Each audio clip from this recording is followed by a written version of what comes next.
হিজবুল্লাহর একজন সংসদ সদস্য জানিয়েছেন, ইসরায়েল যদি যুদ্ধবিরতি লঙ্ঘন করতে থাকে তবে প্রতিশোধ নেওয়া আমাদের অধিকার।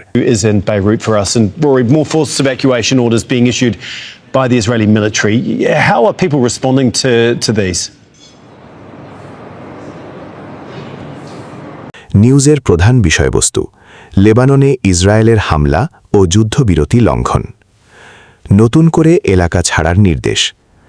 ইসরায়েলি সামরিক বাহিনী দক্ষিণ লেবাননের বিভিন্ন শহর ও গ্রামের বাসিন্দাদের জন্য নতুন করে জরুরি এবং বাধ্যতামূলক এলাকা ছাড়ার নির্দেশ জারি করেছে। সাধারণ মানুষকে তাদের বাড়িঘর ছেড়ে নিরাপদ স্থানে চলে যেতে বলা হয়েছে। যুদ্ধবিরতি থাকা সত্ত্বেও হামলার তীব্রতা বৃদ্ধি। গত মাসে একটি যুদ্ধবিরতি চুক্তি কার্যকর হওয়ার কথা থাকলেও বাস্তবে যুদ্ধের তীব্রতা আরও বেড়েছে।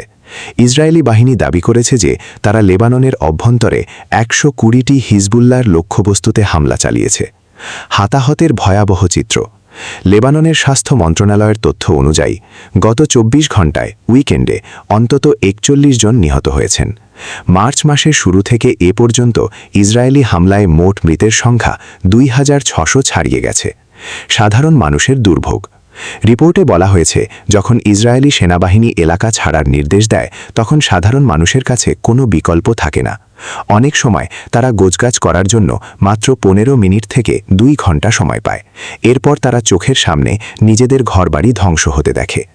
বর্তমানে প্রায় 12 লক্ষ বা 1.2 মিলিয়ন লেবাননি মানুষ বাস্তুচ্যুত হয়ে মানবেতর জীবনযাপন করছে।